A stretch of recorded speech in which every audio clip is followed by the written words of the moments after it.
Hello friends, இன்றைக்கி நம்ம பார்க்க போகிறது ஜாப்பனீஸ் அனிமி சீரிஸான ஃபயர் ஃபோர்ஸ் சீசன் 2 எபிசோட் 5 தான் இன்னைக்குள்ள வீடியோவில் பார்க்க போகிறோம். உங்களுக்கு இந்த வீடியோ பிடிச்சிருந்தது அப்படின்னா லைக் பண்ணிட்டு அப்படி மறக்காமல் நம்ம சேனலை சப்ஸ்கிரைப் பண்ணிடுங்க.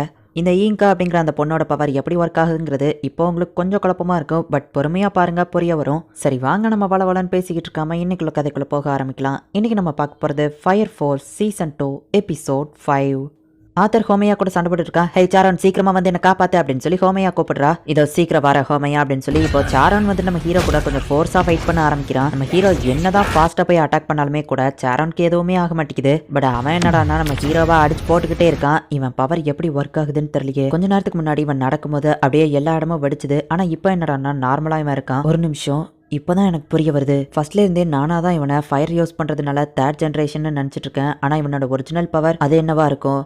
ஹே, நீ எத்தனாவது ஜென்ரேஷன் அப்படின்னு நம்ம ஹீரோ அவனை பார்த்து கேட்குமா அவன் சிரிக்கிறான். இங்க என்னதான் எல்லா ஃபயர் சோல்ஜர்ஸுமே அந்த இன்ஃபர்னோவை கட்டுப்படுத்திட்டு இருந்தாலும் பில்டிங்ல தீ பிடிச்சிக்கிட்டே தான் இருக்கு. டீமன் இன்ஃபர்னோவை இவங்களால தடுக்க முடியல. டீமன் இன்ஃபர்னோ அட்டாக் பண்ணவும் கரிம் அதை ஈஸியா தடுத்து அந்த டீமன் இன்ஃபர்னோவை ஐஸா மாத்திருந்தான். ஹீட் வேவ்ஸை சவுண்ட் வேவ்ஸா கண்ட்ரோல் பண்ணி ஈஸியா அதை ஐஸா மாத்திட்டா. சூப்பர். நம்மள மாதிரி செகண்ட் ஜெனோட பவர் தான் ரொம்பவே டிஃப்ரெண்டா இருக்கும் அப்படின்னு சொல்லி லெப்டினன்ட் சொல்லவும், உங்க பவர் எனக்கு இருந்தா நல்லா இருக்கும் தான் நான் நினைக்கிறேன் அப்படின்னு சொல்லி கரீம் சொல்றான். செகண்ட் ஜென்னால ஃபயரை கண்ட்ரோல் பண்ண முடியுங்கிறதுனால தேர்ட் ஜென்னை நம்ம ஈஸியாவே தோக்கடிச்சிடலாம். அவங்க ஃபயரை நம்ம அவங்களுக்கு எதிராகவே திருப்பி விட்டுறலாம்.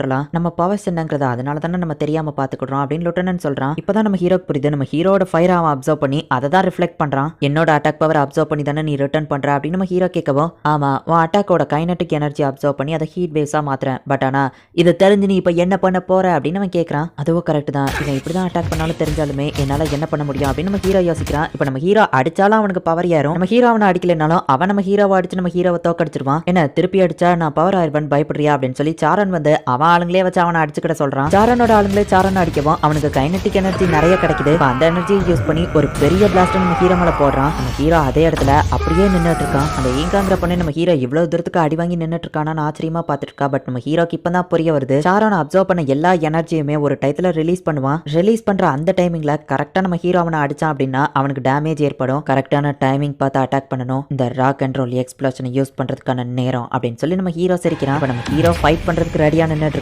சாரானும் சிரிச்சிட்டு இருக்கான். நம்ம ஹீரோ அவனை அட்டாக் பண்ணி அவன் ரிலீஸ் பண்ற அந்த டைம்ல திருப்பி அவனை அட்டாக் பண்ணலான்னு பாக்குறான். பட் அந்த ராக் அண்ட் ரோல் சைன் வந்து ஒர்க் ஆகல. அன்னைக்கு இது வெடிச்சது, இப்பயும் இது வெடிக்க மாட்டேங்குது அப்படின்னு நம்ம ஹீரோ யோசிச்சுட்டு திரும்பவும் அதை பண்றான். ஆனா நம்ம ஹீரோவோட கால்ல இருந்து எந்த பிளாஸ்டுமே கிரியேட் ஆகல. சாரான் தான் நம்ம ஹீரோவை அட்டாக் பண்ணிட்டு இருக்கான். நம்ம ஹீரோ விடாம திரும்ப திரும்ப ட்ரை பண்ணி அடி வாங்கிக்கிட்டே இருக்கான். அந்த ஈங்காங்கிற பொண்ணு நம்ம ஹீரோவை ஆச்சரியமா பார்த்துட்டு இருக்கா. இந்த சிம்பிள டெவில் சிம்பிள், கோர்னா இந்த மாதிரி நிறைய பேர் சொல்லுவாங்க. அந்த காலத்துல ராக் மியூசிக் பண்றவங்க எல்லாருமே இந்த சிம்பிளை யூஸ் பண்ணிட்டு இருந்தாங்க. உன் லைஃப்ல நீ ஹோப் இழக்கும் போது இந்த சிம்பிளை யூஸ் பண்ணு, சும்மா ஒரு டெவில் மாதிரி அப்படின்னு நம்ம சொல்லுவோம். ஆனா சார், நான் ஒரு ஹீரோ அப்படின்னு நம்ம ஹீரோ சொல்றான். ஆனா உள்ளுக்குள்ள நீ ஒரு டெவில், அதை ஃபர்ஸ்ட் அக்செப்ட் பண்ணிக்க அப்படின்னு சொல்லி கேப்டன் சொல்லியிருப்பான். கரெக்ட் தான். இந்த ஹீரோவால ஜெயிக்க முடியலன்னா, ஹீரோவா இருந்தும் என்னால யாரையோ காப்பாற்ற முடியலன்னா நான் ஒரு டெவிலாவே இருந்துட்டு போறேன். ஆனா இந்த டெவில் மற்ற டெவில்ஸை கொல்ற ஒரு டெவில் தான் அப்படின்னு சொல்லிட்டு இப்ப நம்ம ஹீரோ வந்து செம ஃபாஸ்டா ரேபிடை யூஸ் பண்ணி அவனை கிக் விடுறான். அவன் ரிலீஸ் பண்ற அந்த டைமிங்ல அந்த ராக் அண்ட் ரோல் சிம்பிளை யூஸ் பண்ண நம்ம ஹீரோ ரெடியா நின்னுட்டு இருக்கான். ஏங்கப்பா இவ்வளவு பெரிய பிளாஸ்ட் நடக்க போதா அப்படின்னு சொல்லி ஏங்கா ஆச்சரியப்பட்டு பார்த்துட்டு இருக்கா. கரெக்டான டைமிங்ல நம்ம ஹீரோ வந்துட்டு சாரோனை அட்டாக் பண்றான். அது ரொம்பவே பவர்ஃபுல்லா இருக்கு.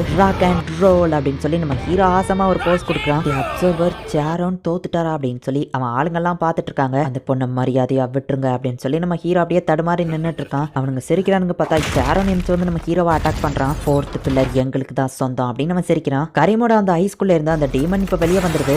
என்னோட ஐஸால இதுக்கு மேல இதை கண்ட்ரோல் பண்ண முடியாது அப்படின்னு கரீம் சொல்றான். லெப்டினன்ட் கண்ணை வச்சு ஷூட் பண்ணி பார்க்கறான். அதுக்கு எதுவும் ஆகல. இப்ப அது பதிலுக்கு அட்டாக் பண்ணவும் மாக்கிய மத்த செகண்ட் ஜெனரேஷனும் வந்துட்டு ப்ரொடெக்ட் பண்றாங்க. இதனால் வர டீமன் இன்ஃபர்னோவை கம்பெனி லெப்டினன்ட் அதோட கேப்டனும் மட்டும் தான் டிஸ்ட்ராய் பண்ணிருக்காங்க. எப்படிதான் அதை பண்ணாங்களோ அப்படின்னு சொல்லி கேப்டன் ஓபி சொல்லவும், அப்ப அவங்களை கால் பண்ணி கூப்பிடுங்க அப்படின்னு விக்டர் சொல்றான். நான் ஆல்ரெடி கால் பண்ணிட்டேன், அவங்க தான் வர மாட்டேங்கிறாங்க அப்படின்னு சொல்லி ஓபி சொல்றான். இதை டிஸ்ட்ராய் பண்றதுக்கு நமக்கு நிறைய ஃபயர் பவர் தேவை அப்படின்னு சொல்லி கரீம் சொல்றான். அப்பதான் விக்டர் ஒரு விஷயத்தை யோசிக்கிறான். சிட்டி ஃபுல்லாவே நெருப்பு பிடிச்சு பில்டிங் எல்லாம் எரிஞ்சிட்டு இருக்கு. அதை டிஸ்ட்ராய் பண்றதுக்கு தேவையான ஃபயர் பவர் நம்ம கிட்ட இருக்கு அப்படின்னு விக்டர் சிரிக்கிறான். என்ன பிளான் சொல்லு அப்படின்னு சொல்லி கேப்டன் கேட்கவும், ஒரே கல்லுல ரெண்டு மாங்கா, சிட்டில எரிஞ்சிட்டு இருக்க இந்த பில்டிங்கை நம்ம காப்பாத்திடலாம், அந்த டீமனையும் அழிச்சிடலாம் அப்படின்னு நம்ம சொல்றான். செகண்ட் ஜெனரேஷன் பைரோகனட்டிக்கால ஃபயரை கண்ட்ரோல் பண்ண முடியும். சோ அவங்க எல்லாரையும் கேதர் பண்றாங்க. சிட்டில எரிஞ்சிட்டு இருக்கிற பில்டிங்ல இருக்கிற எல்லா ஃபயரையுமே வந்துட்டு ஒரே இடத்துக்கு அவங்க அனுப்ப சொல்றாங்க. லெப்டினன்ட் டீமன் இன்ஃபர்னோவை ஷூட் பண்ணி அதை வேற இடத்துக்கு இப்ப கூட்டிட்டு போக ட்ரை பண்றான். நான் எதுவும் ஹெல்ப் பண்ணணுமான்னு கேட்கவும், உனக்கு தான் கடைசியில பெரிய வேலை இருக்கு, சோ உனக்கு கடைசியில தான் வேலை, அது வரைக்கும் நீ எதுவும் பண்ண வேண்டாம் அப்படின்னு விக்டர் சொல்லவும் சரி உன் பிளான் தான் என்ன அப்படின்னு கரீம் கேட்கறான். இதோ இந்த இடத்துல ஒரு பெரிய பார்க் இருக்கு, இந்த சைட்ல இருந்து வேலியோட விண்ட் வரும், நம்ம இருக்கிற சைட்ல இருந்து ஸ்ட்ரெயிட் விண்ட் போகும், ரெண்டும் மோதிக்கிற இடம் இந்த பார்க் தான். இந்த இடத்துல ஒரு விண்டோட வார்டெக்ஸே கிரியேட் ஆகும். அங்கதான் நம்மளோட சோல்ஜர் மாக்கி நின்னுட்டு இருக்கா. பில்டிங்ல எரிஞ்சிட்டு இருக்க எல்லா ஃபயரையும் ஸ்ட்ரெயிட் விண்ட் மூலியமா அந்த பார்க் பக்கமா அனுப்பணும் அப்படின்னா மாக்கி அது எல்லாத்தையும் ஒரே இடத்துல கேதர் பண்ணுவா. நம்ம லிeutenant அந்த டீமன் இன்ஃபர்னோவா அந்த இடத்துக்கு கூட்டிட்டு வருவாரு. நான் நினைச்சது மட்டும் கரெக்டா ஒர்க் அவுட் ஆச்சுன்னா அந்த இடத்துல ஒரு வார்டெக்ஸே கிரியேட் ஆகும். இதை நம்ம ஃபயர் ஸ்டார்ம்னு சொல்லுவோம் அப்படின்னு விக்டர் சொல்றான். விக்டரோட பிளான் படியே சிட்டில எரிஞ்சிட்டு இருந்த எல்லா ஃபயரையும் ஒரே இடத்துல கேதர் பண்ணிட்டாங்க. லிeutenantம் அந்த டீமன் இன்ஃபர்னோவா அந்த பார்க்கு கூட்டிட்டு வந்துருதான். இந்த இன்ஃபர்னோவை எப்படி இதுக்குள்ள தள்ளுறது அப்படின்னு லிeutenant கேட்கும். கேப்டன் போயிட்டு அதை உள்ள தள்ள பாக்குறான். பட் அது ரொம்பவே ஸ்ட்ராங்கா இருக்கு. கேப்டன் இந்த மாதிரி சில்லியா எதையோ ட்ரை பண்ணிட்டு இருக்காதீங்க அப்படின்னு லிeutenant சொல்றான். பிரோஜனமா என்கிட்ட ஒரு ஐடியா இருக்கு வால்கன் அப்படின்னு கேப்டன் சொல்றான். வால்கன் கண்டுபிடிச்சா அந்த வாட்டர் கன்னியா யூஸ் பண்ண போறீங்க அப்படின்னு லிeutenant கேட்கவும் இதுதான் நமக்கு பெஸ்ட் ஆப்ஷன் அப்படின்னு சொல்லி கேப்டன் சொல்றான். டீமன் இன்ஃபர்னோ வேற இடத்துக்கு போக ட்ரை பண்ணுவோம், லிeutenant அதை ஷூட் பண்ணி நான் அதை இதே இடத்துலயே வச்சிருக்கேன் அப்படின்னு சொல்றான். எல்லாமே ரெடியா இருக்கு, ஆனா மேனுவலா தான் ஏன் வைக்கணும் கேப்டன் அப்படின்னு சொல்லுவோம். இப்ப கேப்டன் ஓபி வந்துட்டு ஏன் வைக்கிறதுக்காக மேல வரான். அப்படிதான் கேப்டன் லாக் பண்ணி அழுத்துங்க அப்படின்னு வால்கன் சொல்றான். ஆனா கேப்டன் தடுமாறிட்டே இருக்கா. வீடியோ கேமை விட இது ரொம்பவே ஈஸி தான், சீக்கிரம் அழுத்துங்க அப்படின்னு சொல்லி வால்கன் சொல்றான். ஆனா இது ரொம்பவே கஷ்டமா இருக்கே அப்படின்னு சொல்லி கேப்டன் ஏம் பண்றதுக்கே அரை மணி நேரம் ஆக்கிட்டு இருக்கான். ஜஸ்ட் லாக் பண்ணி பிரஸ் பண்ணுங்கன்னு வால்கன் சொல்றான். அவன் இன்னும் விளையாண்டுட்டு இருக்கவும் வால்கன் டென்ஷன் ஆகி கார் எடுத்துட்டு ஸ்ட்ரைட்டா போய் அந்த இன்ஃபர்னோ மூஞ்சிலேயே விட்டு இப்ப நீங்க ஏமே பண்ண தேவையில்ல பட்டன் மட்டும் அழுத்துங்கன்னு சொல்லுவோம். கேப்டனும் பட்டன் அழுத்துறான். அந்த வாட்டர் கன்னோட பிரஷர் ரொம்பவே பவர்ஃபுல்லா இருக்கிறதுனால இவங்களோட அந்த காரே பறந்து போய் விழுது. ஃபயர் ஸ்டார்ம் இவ்வளவு கிட்ட இருந்து பாக்குற வேற லெவல் அப்படின்னு சொல்லி விக்டர் பாத்துட்டு இருக்கான். டீமன் இன்ஃபர்னோ அந்த ஃபயர் ஸ்டார்ம்குள்ள இருக்கவும் இப்ப லிeutenant வந்து அதை ஷூட் பண்றான். உங்களால முடியும் கம்பெனி 8 அப்படின்னு சொல்லி எல்லாரும் பாத்துட்டு இருக்காங்க. லிeutenant அங்கிருந்த எல்லா ஃபயரோட பவரையும் யூஸ் பண்ணி அந்த புல்லட்டோட ஸ்பீடை இன்க்ரீஸ் பண்ணுதான். டீமன் இன்ஃபர்னோவோ கரெக்டா அதோட சென்டர்ல தான் நின்னுட்டு இருக்கு. லிeutenantோட புல்லட் செம ஃபாஸ்டா போய் படவும் இப்ப அந்த டீமன் இன்ஃபர்னோ வெடிக்குது. பேலன்ஸ் இருக்கிற அந்த ஃபயரை வந்துட்டு கரீம் டக்குன்னு ஃப்ரீஸ் பண்ணுதான். இது பாக்குறதுக்கு ரொம்பவே அழகா இருக்குல்ல அப்படின்னு சொல்லி எல்லாரும் பாத்துட்டு இருக்காங்க. இந்த கூலிங்கான காத்து நல்லா இருக்குது, இதை தான் நான் எதிர்பார்த்தேன் அப்படின்னு சொல்லி விக்டர் இது எல்லாத்தையும் ஜாலியா என்ஜாய் பண்ணிட்டு நின்னுட்டு இருக்கான். கம்பெனி 8 உண்மையிலேயே ஆசம்பா, பெருசா எந்த லெவல் டேமேஜும் ஏற்படாம இதை முடிச்சிட்டாங்களே அப்படின்னு சொல்லி மத்த கம்பெனி பாக்குறாங்க. ஷீன்ரோ ஆத்தர் மத்த எல்லாம் உங்க கையில தான் இருக்குது அப்படின்னு சொல்லி கேப்டன் நினைக்கிறான். தூரத்துல இருந்து பார்த்தா கூட இது தெரியுது. இங்கா இதை பார்த்துட்டு இது ரொம்பவே த்ரில்லிங்கா இருக்கு அப்படின்னு சொல்லி சிரிக்கிறா. உன்னை பாராட்டி ஆகணும் ஷீன்ரோ, என்ன ஃபர்ஸ்ட் டேமேஜ் பண்ண ஆள் நீதான் அப்படின்னு சொல்லி சாரான்னு சொல்லவும் ஓ அப்படியா கவலைப்படாத நான் அதை திரும்பவும் பண்ணுவேன் அப்படின்னு நம்ம ஹீரோ சிரிக்கிறான். இந்த இடத்துலயே இந்த எபிசோட் முடியுது. ஸோ இந்த சாரான் அப்படிங்கிற அந்த கேரக்டர் வந்துட்டு யாராலையுமே அவ்வளோ ஈஸியில தோக்கடிக்க முடியாது. ஏன்னா அவனை எவ்வளவு தூரத்துக்கு அவங்க அடிக்கிறாங்களோ அவ்வளோ தூரத்துக்கு அவனுக்கு தான் பவர் கூடும். அந்த பவர் அவன் ரிலீஸ் பண்ணி அடிச்சவங்களே பதிலுக்கு அட்டாக் பண்ணாம்னா அடிச்சவங்க தான் தோத்து போவாங்க. பட் சாரான் அப்சர்வ் பண்ண எனர்ஜியை ஃபயரா ரிலீஸ் பண்ற அந்த டைமிங்ல கரெக்டா அட்டாக் பண்ணோம் அப்படின்னா அவன் பாடி எதையுமே அப்சர்வ் பண்ணாது. நம்ம ஹீரோ கரெக்டான டைமிங்ல அவனை அட்டாக் பண்ணி தோக்கடிச்சிருப்பான். ஆனாலுமே சாரான் அசால்ட்டா எந்திரிச்சு வந்துட்டான்.